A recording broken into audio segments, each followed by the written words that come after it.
is up, guys? Look at us. Do you remember us? These two handsome devils. The Loud and Proud. This is 17, right? Maybe. Right, let's go 17. It could be 18, but I think it is 17.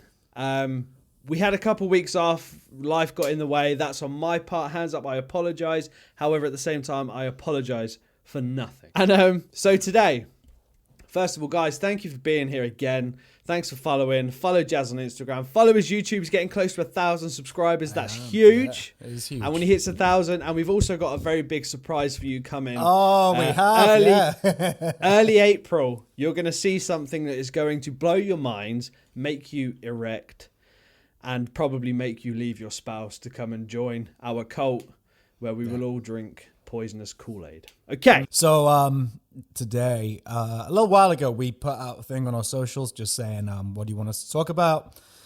And somebody left a comment. We've already done a couple of what people asked for. So you know who you are with that, and you've already listened to them, hopefully. If you haven't, go check those out.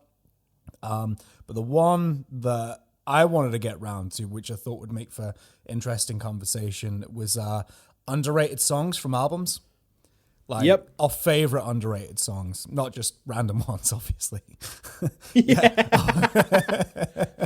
that could just go into a completely weird fucking. But yeah, our favorite underrated songs. So I've compiled a list. Matt's got his. We might get through them all. We might not. There might be a part 2. There might not be. Let's just see how many we get through. As a matter of fact, I just thought to myself, like, we're going to be throwing these out, but we're probably not going to know each other's things, because believe it or not, we don't listen to the complete same bands. But yeah, it's just going to be like, oh, this one. And the other one's going to be like, yes, yeah. Yes. Don't pretend to know it. You don't know it. I will say before we start, I've got a new drink today for this podcast. It's called Roadkill. It's a New England IPA, and it's by a company called Mad Squirrel. Now, over here in England, there is a town that's about 40 minutes away from me, and there's a bar called Mad Squirrel, and they make all their own IPA, ciders, and I saw it today, and I thought, fuck it, let's try it. It's 6.5%, so that should be a nice buzz. Basically, what I did for this is I just started scrolling through my iTunes and stuff like that, clicking on albums and just seeing what was there. And the amount of stuff that I'd found that I'd forgot about was nuts. My first one that I'm going to come in with is a song from All Hope Is Gone by Slipknot. Oh. I remember when there's a couple I could mention.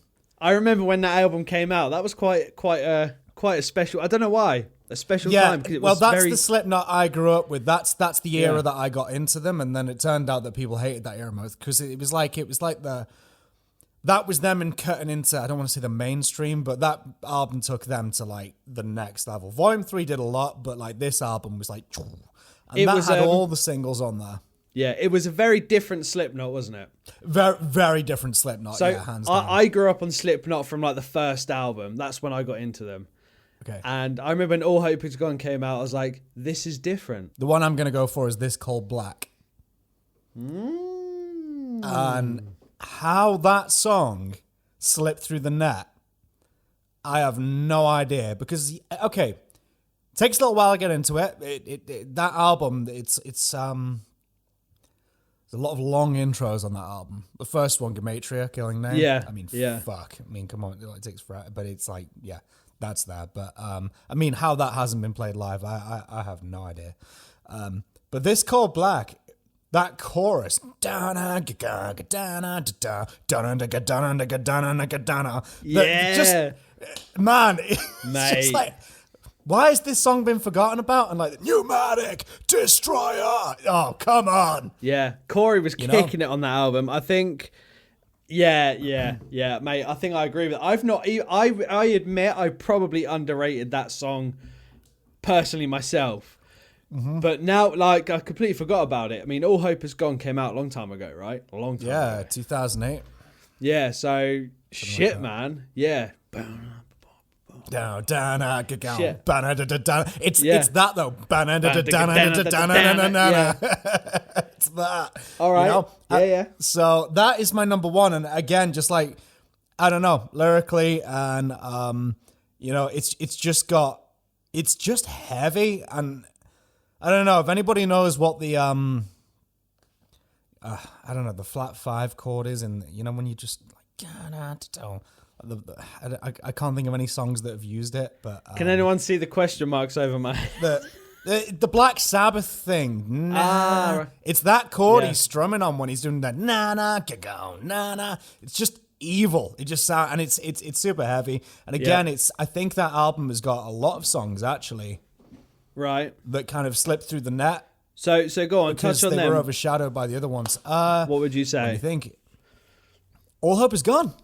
Oh, mate, yeah. The title track, mate. I mean, it's just like, that never gets talked about, ever.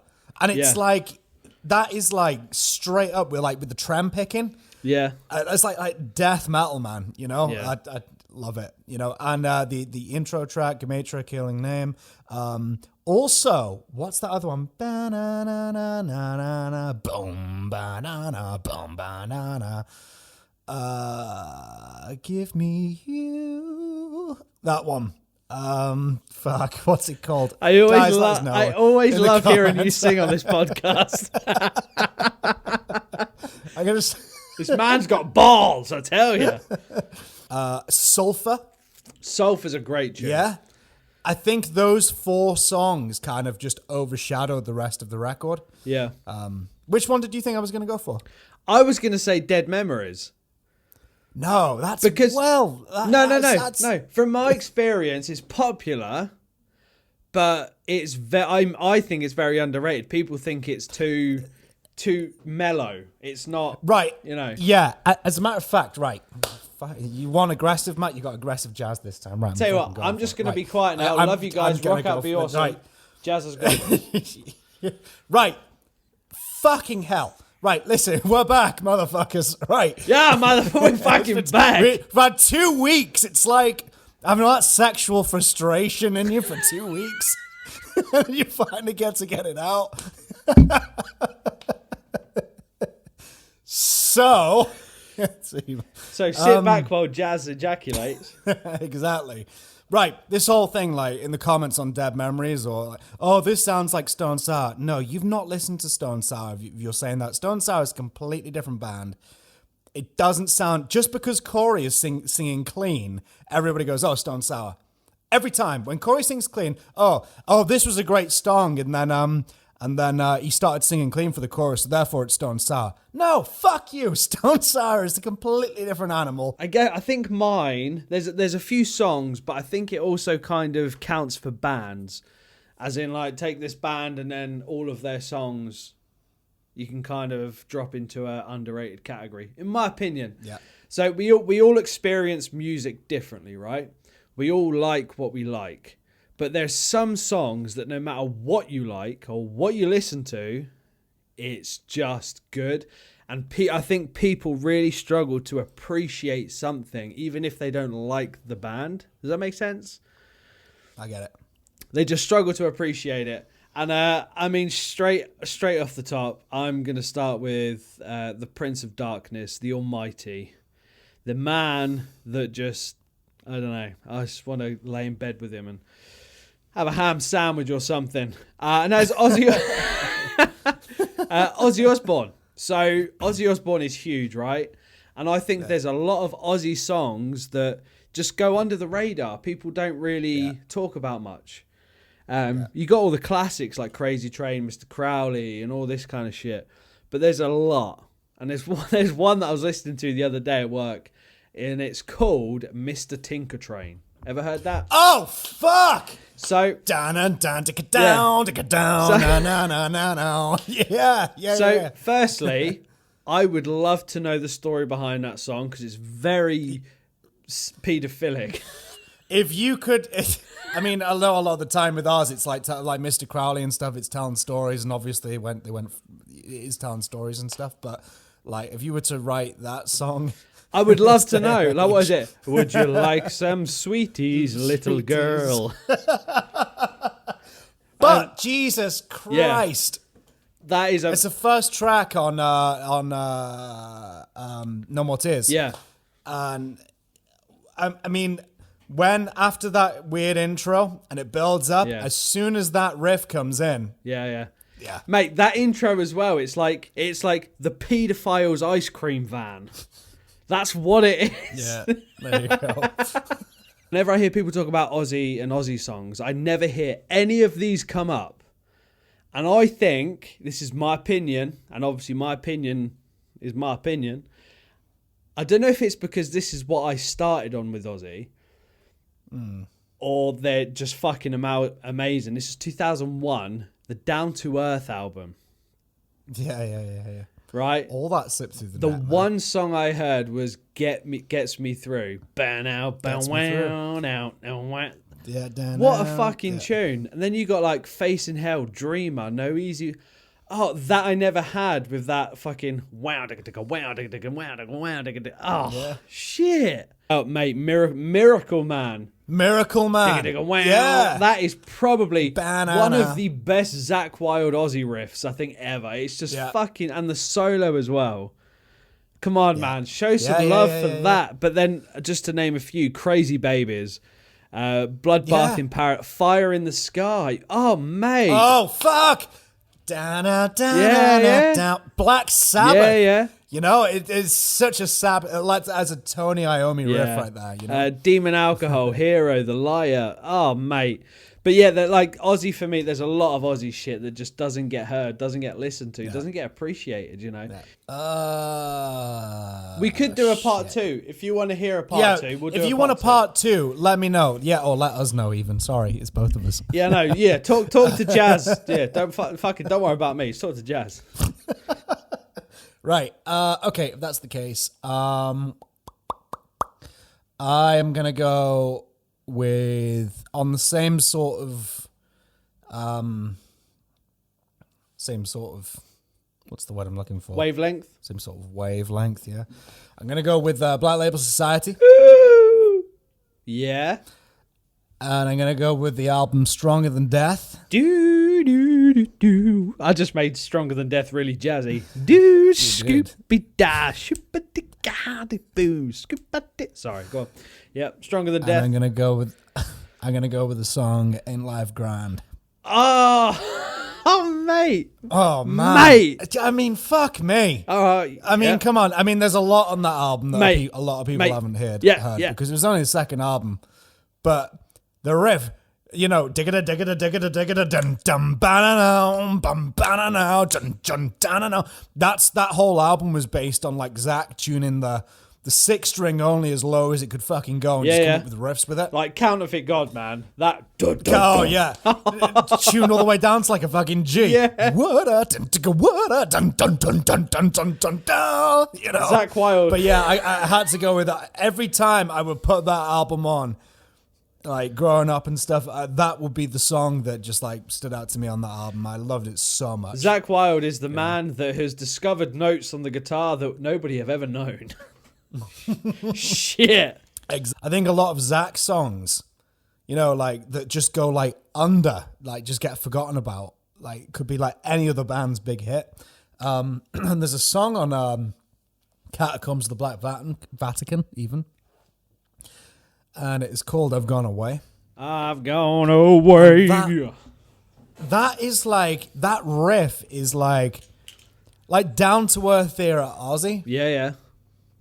Like, I don't know, just like with the wah pedal, wow, wow, wow, wow, wow, wow, wow. It just sounds like an Ozzy era riff. But I just think that song has got so much good stuff in it. And it's just gone. Yeah. Forgotten about. So there you go. There's my my Black Label ones, I suppose you could say. All right, so I'm going to move on to something now that this is an underrated band with a hell of a lot of underrated songs.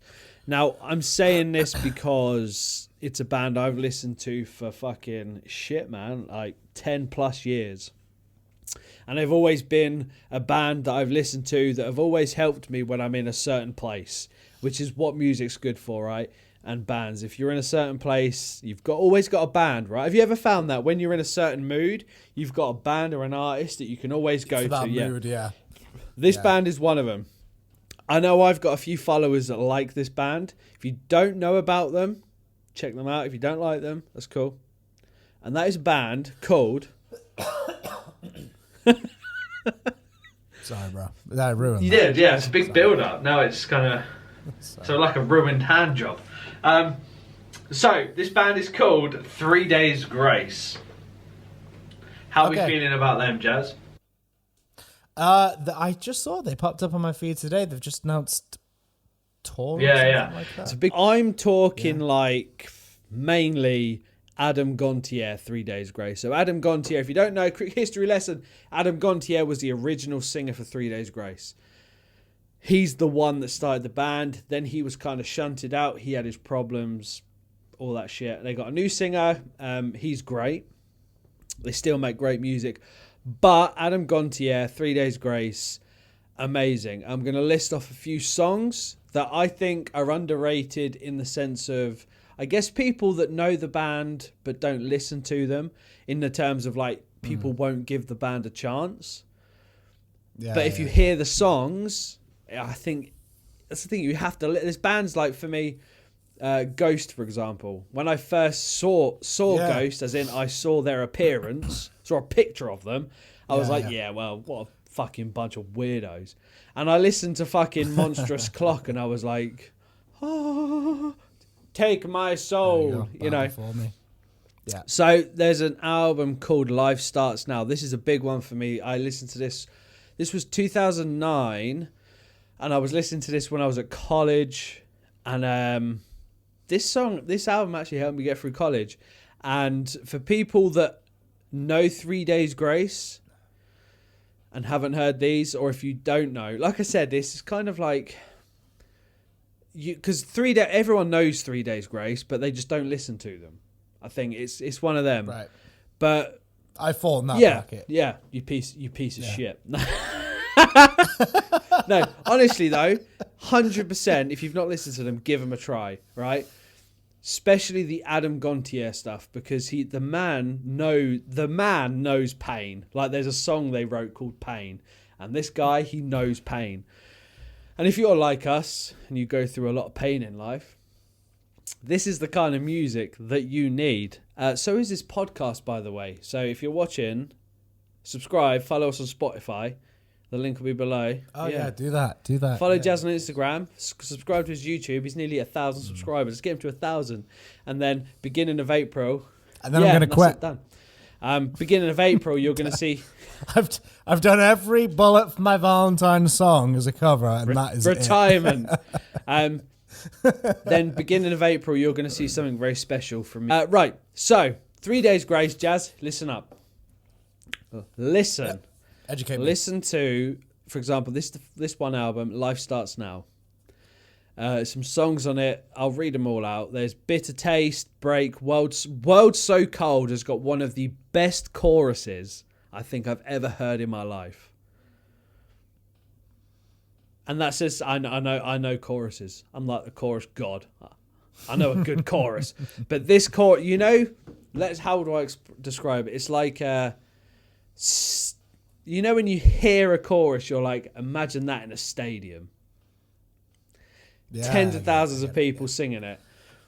World So Cold, that chorus, it will, guaranteed, if you're a human, will give you chills. It will give you chills. Lost in You, The Good Life, No More, and this one, oh my God, there's so many. I want to listen to it now. Oh my God. There's one song called Last to Know. If you've never cried before, you listen to that, you will cry. So I might save mine for part 2 if you all want it. If you want a part 2, me and Jazz will wear the exact same clothes, and we'll do a part 2. I'll get a fake beard. Yes. You all want to see that? Oh my God! And Matt will get a fucking wig. If you want a part 2, Jazz will get a fake beard. If you want a part 2, I swear to God, I will order a beard. Matt's going to order a wig, right? And we're going to do a full podcast. We're going to do a full podcast with that, basically. Please go for a fucking part 2. I want that. I can't We get look that. like the same people. That image is fucking burned into my. Semi color. And then what we should do is I'll put you on the other side of the edit, and I'll put me on the other side. There we go. Yeah, exactly. There we go. Hey guys, so today we've got the Ernie Ball 9.5 Turbo Slinkies. Yeah. Oh, and look, we've got the Ernie Ball Everlast picks as well. You like playing guitar? You're gonna buy these.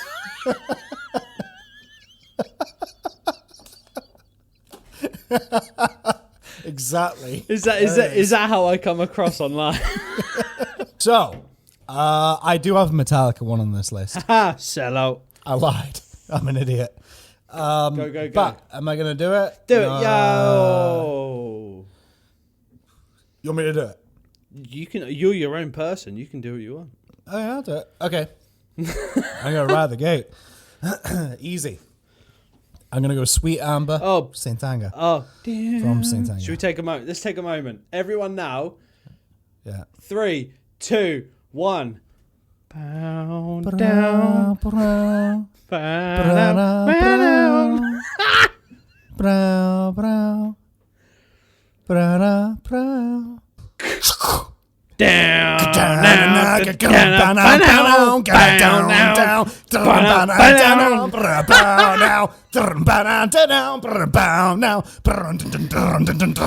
Yeah, fuck me, riffage. And if I discovered that album through, did y'all have fun? I mean, we're grown men. This is what we do. This is the life decisions we've made. But I'd love to know how many people were doing it as well. Do it. Comment below. Yeah, Did exactly. you do it? If you've done that, ra-do, ra-da-da-da-do. Ah, fuck. Right. Continue. And I was listening to that, and then yeah, it was good and stuff. And then that middle section hit Mate. out of fucking nowhere. Shit. And James is playing that rusty old Explorer with the rusty scratch plate, and he's just like going for that riff, right? And he keeps the riff going, and he's just like singing into the microphone whilst keeping that fucking riff going. Shit. And then after he's done the vocal line, it drops down into like the lower version of it. Shit. Even though James was like sober when he was playing that album, it's like he might as well have been fucking drunk, because it's like it is a weird album to play through. If any, because I thought to myself many a times like, oh, this will be easy. It's all just drop C for the most part, riffage, you know, just all on the low E string, and I thought, yeah, okay, whatever, you know, nothing too complicated, like nothing like Disposable Heroes or Die As Eve, you know. Shit, that is like a hard Metallica album to get my words out. However, I will disagree, because I think pretty much a majority of the songs on Saint Anger, they're all basically around the 3rd and 5th fret. They are, but there's some really to jam the songs. Yeah. Like for instance, My World. That is To try and play that riff. down picked. But to try and get it in time, yeah, you could play it on yourself. But if you want to cover it, for instance, like us professionals, you know, subscribe. if you want to cover it, right, and you want to get it in time, I don't know about you guys, but I found it so difficult just to get the kind of same attitude. It's all well and good playing the same notes. Anybody can do that. I could teach a monkey to do that, but if you're not playing it with the right feel and attitude, it's very hard to capture that. Yeah, you know? you should check out Matt the Riffmaster on YouTube. He's pretty good at that sort of stuff. You should. He's good. I'm going to quit before we wrap this up. I'm going to agree with Jazz and go for Saint. Every single song on Saint Anger is underrated. The whole album is underrated. Invisible It Kid. is probably some of the most aggressive. When you're a guitar player, especially for me, I'm a rhythm player, right? Yeah. Yeah. It is some of the most aggressive, filthy, horribly disgusting, absolutely pelvis crushing riffage you will ever hear. And I think people need to give it more love, because I think it's an album you will only understand if you have been through troubles. If you've got like a if you've been through similar stuff, Like, for instance, I grew up without parents, right? Metallica were my parents as far as I'm concerned. I grew up in very... Four dads in a chemistry set. like straight up, man. Exactly that. And you know what? Like, and I grew up with a very similar background to James, and if you understand the stuff that only manifests itself in your later years, you know, because you just put it to bed when you're younger, but it starts manifesting itself. But even the you can get behind even when you're younger, the aggro, you know, behind that album when you're younger and stuff like that, you know. So that album, yeah, I think you've got to have. I'm not saying you've got to have known like bad things to get it, but like if you understand the band and what they were going through at that point and all the shit they were bottling up and finally saying to each other's faces. I've been there. I know what it's like. I know what that feeling is when you're stuck in that spiral of fucking shit, and when you've got that one thing, which being alcohol is, which is a crutch. That's the one thing that you lean on, that you think it's the only thing that's there for you, but it ain't. But you feel that's the only thing you can trust, and that's why those albums, Saint Anger especially, when all that was coming out, and Hetfield's real fucking feelings were coming out, because like his singing, it wasn't good. People hated that, but it wasn't meant to be good. This is it wasn't meant to be good. This is a man who's fucking, he's suffering, he's in pain, he wants to talk to someone, and obviously his fans are the people he wants to talk to, and he put that out to you. So for every one of you Metallica fans that slated that album for one of your heroes, fuck you sack of fuck. Fuck you. Yeah, fuck you. I made it like an hour without getting angry. Now I'm fucking angry. Fuck you all. Go. Yeah. Fuck you. Everyone who said they sold out to Kill 'Em All when they did Fade to Black and Ride the Lightning. Fuck I hope you. you get a drinking problem. Yeah, I hope you get a drinking problem. And then you end up fucking homeless, you bitch. Fuck you. Hope you all get kicked out by your wives. You know, your band nearly breaks up. Oh, wait, you haven't got a fucking band. Having your dog licking peanut butter off your dick. Fuck you. Guys, raise your beverages. Right. And Jazz, take it away, brother. I am going to say, not to give too much away, Jazz has something that is going to fucking blow your minds. That's all I'm saying. Let's take this out, Jazzy boy. Remember what I just said. I do. Look at me. But y'all shut up, Jazz. Look at me. Okay. Look at me. Look in my eyes. Zoom in. I'm going to zoom in on the edit. I'm looking. Look at me, followers.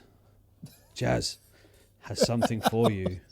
We love you. Jazz, Winston, take it out, my friend.